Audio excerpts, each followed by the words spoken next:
like a lot about photography. I can hide behind a lens and take photos of different things. When I take photos, it explains a story sometimes, and just my mood reflects on my photo.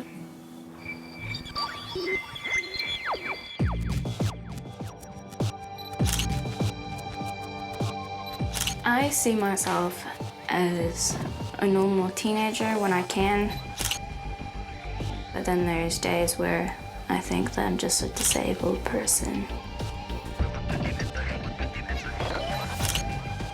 I want Noël to lead a normal, happy life. So just accept that she doesn't have to live a certain way just because she's in a wheelchair.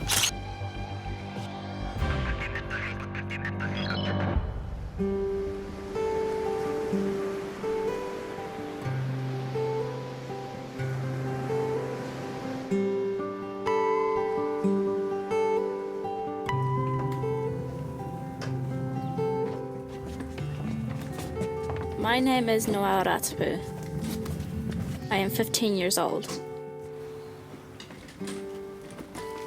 I live in a small town, and there's basically not many people my age in wheelchairs. There's like 3 that I know of my age. I have spinal muscular atrophy type 3. Spinal muscular atrophy means just where your brain connections can't connect to certain movements in your body. Well, that's my point of view of it. I don't really listen about the whole situation. It just affects you a lot, strength-wise. I've been in a wheelchair since I was 11, and I miss a lot of things, like being able to walk with my friends into town and being able to join in games at primary school. I was a really sporty kid. My other siblings were more of a drama people or more smart. Yeah. My condition means that my muscles get weaker and weaker. And now the doctors are telling me they want me to strain my spine. I need an operation because my spine is completely curved, and they're going to have a spine surgery all the way up to my neck, and they're just gonna fuse it together that it's more straight and not be able to progress it, because it's gonna affect my heart and lungs.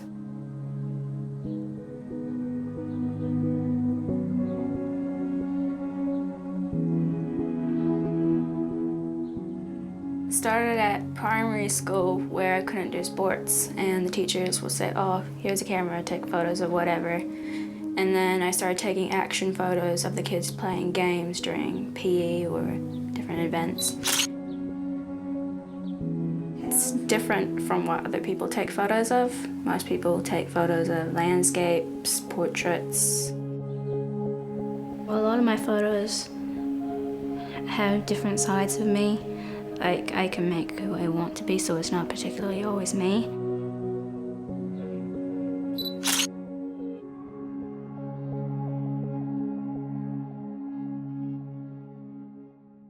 Some of the first really artsy photos she did were at my studio. I had a theater and a costume hire place, and she would just go in, pick out some outfits and get some face paint and do some makeup and take some really cool photos.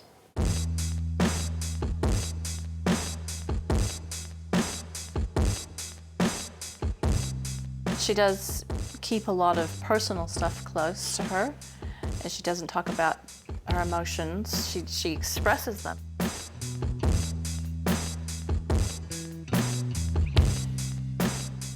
If I'm depressed, I make it more black and white with different lighting, different layers in the background. If I'm happy, more colorful, more brightness to my face.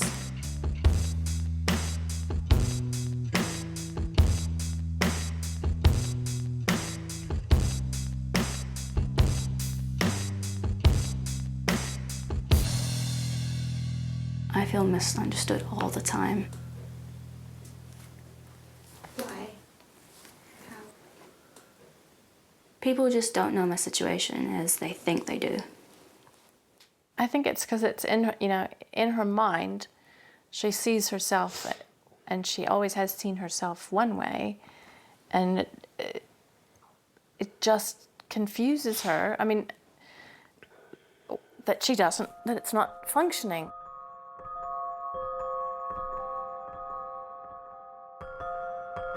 This is my room. I wouldn't be so proud. Noël is the youngest of our 3 kids, and she was always the cheekiest. Until she was 18 months old, she was completely normal developmentally, physically. She was ahead. Yeah, she was ahead. She could climb. She'd climb up a table leg and get onto the table, climb back down. Grandma!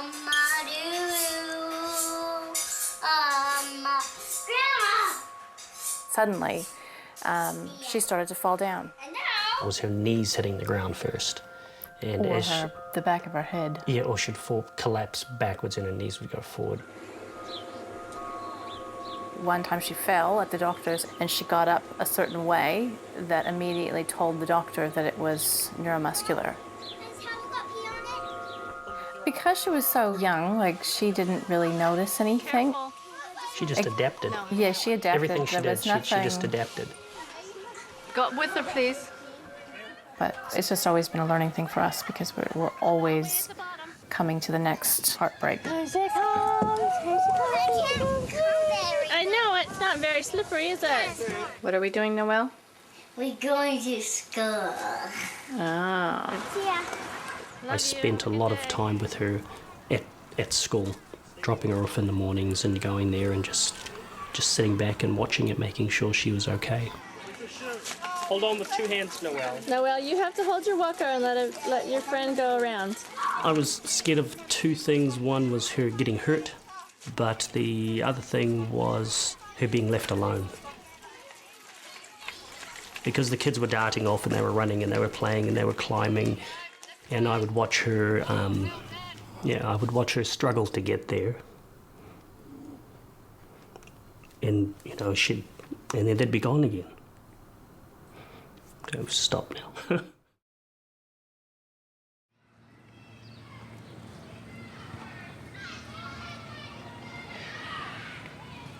I was in year 9 when I stopped going to school, halfway through the year.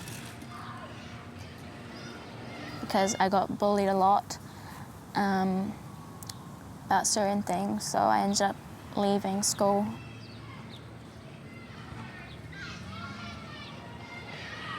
When I go past my old high schools or any high schools, I always usually duck. It was really horrible when I got bullied.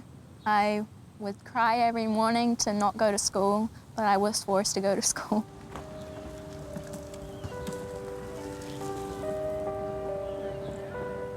I just hated going through the corridors and seeing people staring at me and laughing and talking to their friends about me and how I was different. And that kind of hurt me.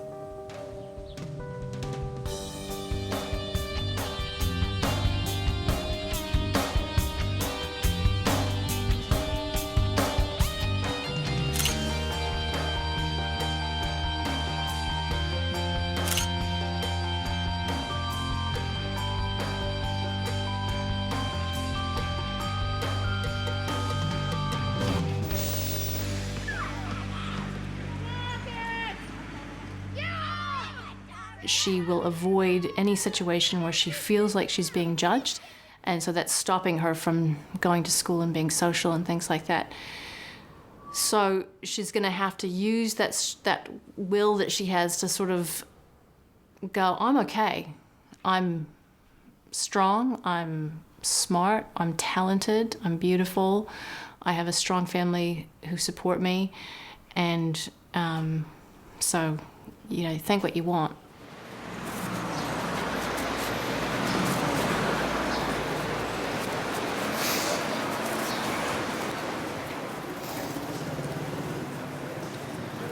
proud of you for coming out on the holidays with your mum.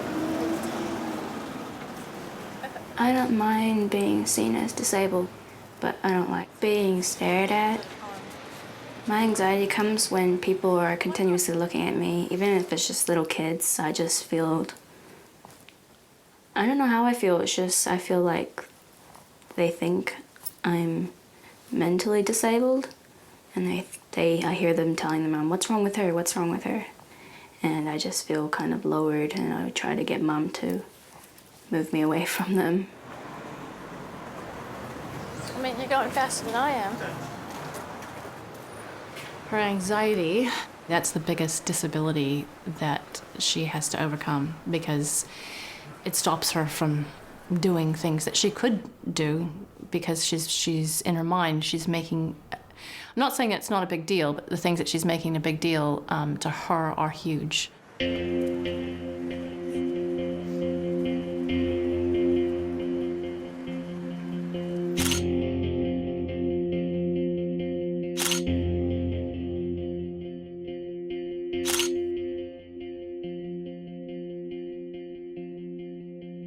We're constantly having situations where she's got to get out. I feel like constantly just booting her out there. You know, I mean, as far as her photography goes, you know, I said, right, you're good, let's get you out there. And we put her on Facebook. We got her a web page, and from there she started getting some attention. So she got the newspaper article, then she got the MDA magazine article, and now Attitude. And those little things are what I'm doing, sort of just getting her out there based on something that's positive.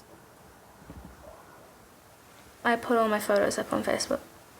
I have like 2,000 friends and a lot of followers. I'm basically Facebook famous. So, yeah, I socialize a lot on Facebook.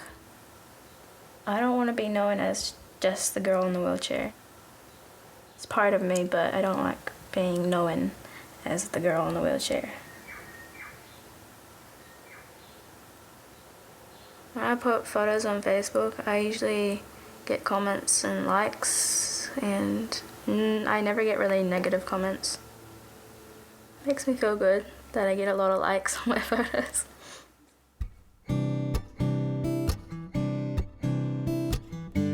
You know, she's got a great passion and talent, but also she uses her strong will to say no to everything. When she says yes, amazing things happen.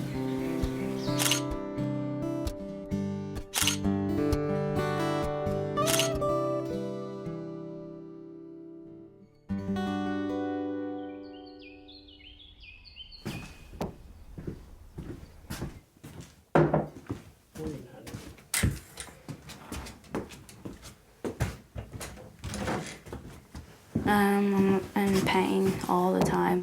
Good morning, honey. I haven't always had the pain, it's just getting worse and worse. They didn't notice I had anything wrong with my back until recently this year. Noelle's needed a lot more help transferring to everything, into bed, out of bed, into her chair, off of her chair for probably the last 2 years. Put it that way. No, you're right there. Because of the spinal muscular atrophy, she doesn't have control of her abdominal muscles to hold herself up. So that is a key in keeping her back straight. As she's gotten older, she's just kind of leans over in her chair, and she can't really straighten up. And we reminded her all the time, you know, straighten up, but it just didn't. Hi Noel, how have your holidays been? Good. Come on in.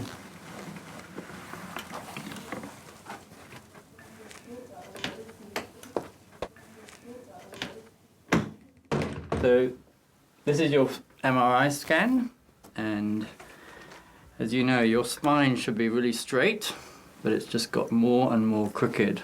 So it's actually your whole spine, really right from the top to the bottom, that has gradually got more S-shaped and more curved. And obviously the more it starts to bend, the more the other organs around it, your heart and your lungs and your abdominal organs, sort of get out of position. And this is happening because your spine's not supported as much as it should be. And once it starts... When I go into appointments, I don't usually listen. I just daydream and just block them out, really. Unless they're talking to me, then I obviously have to listen.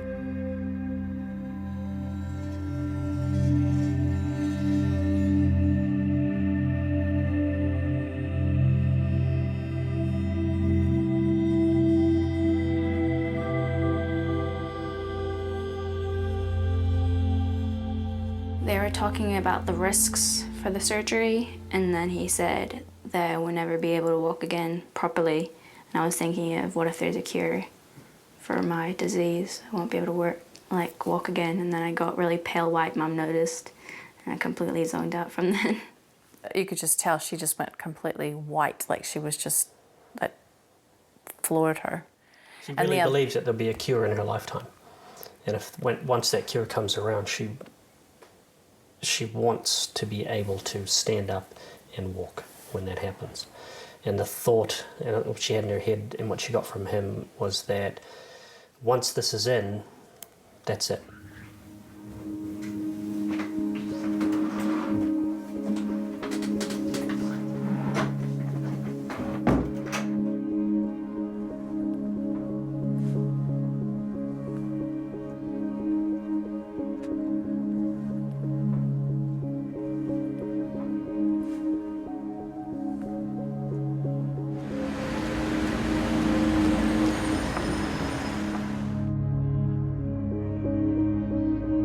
Dad is more of the protective sides of things.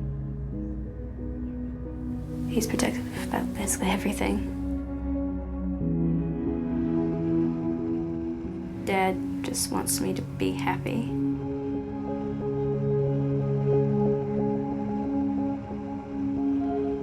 When she was younger, I wanted to fix everything. I was always trying to fix things for her. Shelter her, protect her, but in the last couple of years I've really backed away from that. Now she's getting closer to the age of being an adult.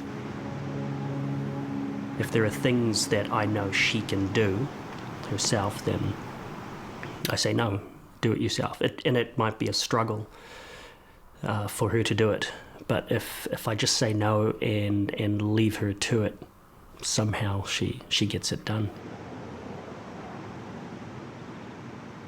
The surgery is 10 hours and 2 hours prepping. They're gonna put rods in my spine. I don't know much about it because I don't listen. They want us up there on the Sunday, the 27th of April, by 2 p.m., which means We have to go on the 26th. we've got to go on Saturday. I didn't even consider that, but that's okay. How are you feeling about it? Like, are you Well, worried? they have to rod the whole thing. Those are huge They're screws. huge, and that was a little girl. Yeah. So it's 2 screws in each vertebrae all the way down. I would love for Noël to see this as a big changing point in her life. You know, like, I'd love her to see it as a threshold that she's crossed, and now that now that she's had this operation, and you know, and it is what it is, it's going to help her sit up straight. I mean, that's really, it's not going to cure her, and it's going to hurt and all that stuff, but I just want her to see it as a threshold, so that if she can get through this, she can get through anything, and that she's got this amazingly exciting life ahead of her, and her disability isn't stopping her from, you know, from doing what she's really good at doing.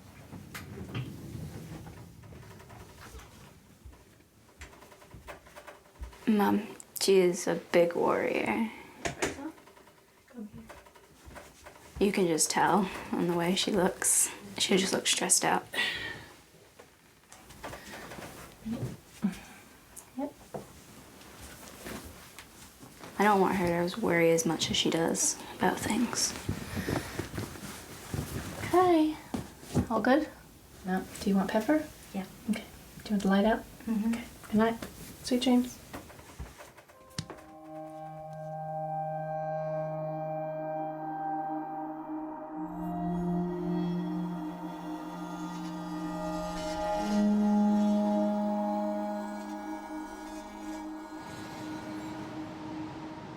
I haven't had that many surgeries. This is my first major surgery.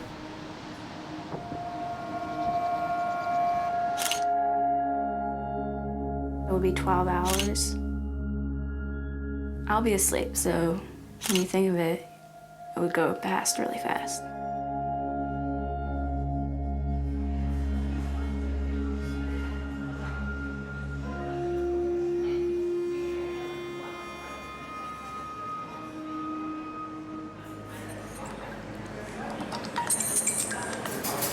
Hello, Shauna speaking.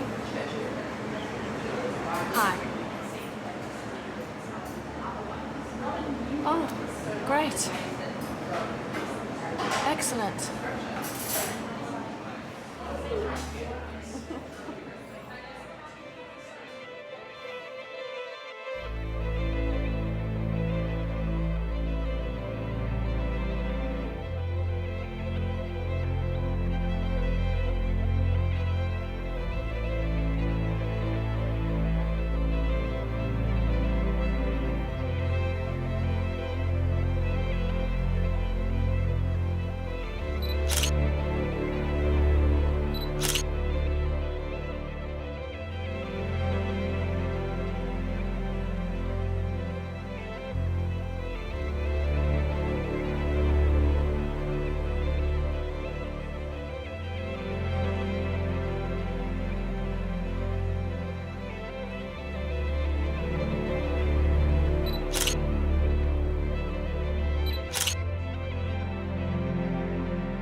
We moved into this new house because our old one was really dark and cold, and Mom and Dad wanted me to recover in a nice, bright environment.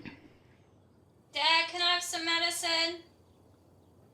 It's been 6 weeks since surgery. Yep. I'm feeling good. It's more on the uncomfortable sides of things, really. The pain is more in my lower back, and I can't sit up for long.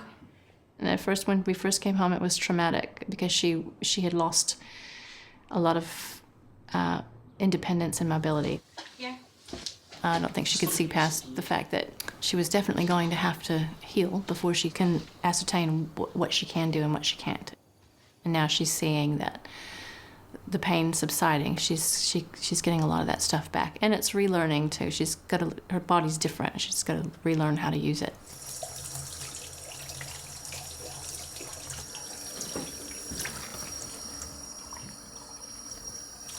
Since the surgery and afterwards, I had to have a lot of help with a lot of things, even getting changed, and I didn't like people helping me getting changed, and I had to deal with it. I had to have a lot of people help me get in and off the bed, and I don't usually like that.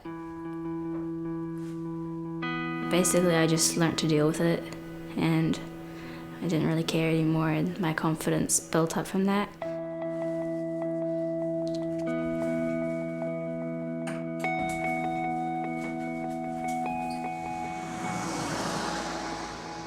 Hi, Noel. How you doing? Are things getting better? Yeah, things are getting better. It's just more the uncomfortable sides of things. So are you doing a bit more than you were before? The things you can do that you weren't doing previously? I can stand longer, and I can do the hula hoop. So she can move this way, and she's never been able to do that before. My impression now is you're a lot straighter than you were when I last saw you, which is good. and seems to be a lot more smiles as well. Yeah, she's got a cheekiness that she gained in hospital. A confidence too, I think, that she doesn't probably realize that she has. But telling all those nurses what to do. Yeah, I want things to get better.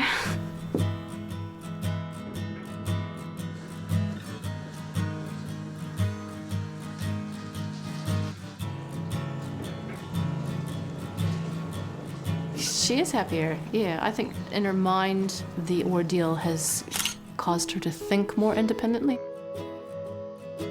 She's gained a lot in confidence and life experience. My future looks good. Yeah, I'm in a wheelchair, but I'm still a teenager. I don't mind being seen as different than the others. Different is unique. If we were all the same, then that would just be boring. On Facebook, I put up a status about how I'm in a wheelchair and stuff, and I decided to include my wheelchair in my photos because I built more confidence by having that support of people commenting on my status on Facebook, and I wanted to show the real me. If I post a status about something about my disability, kind of embraces me to have an edit photo just on Facebook of me in a wheelchair, that people know who I am and doesn't, like, not surprised when they see me.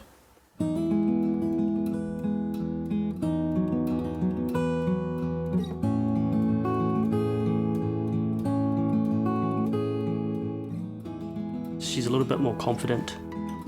I think she's really proud of what she's doing, which is I'm loving.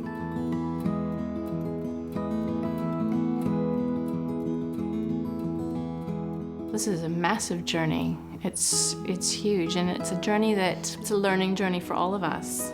There is disability in life, and changing your attitude about it is huge.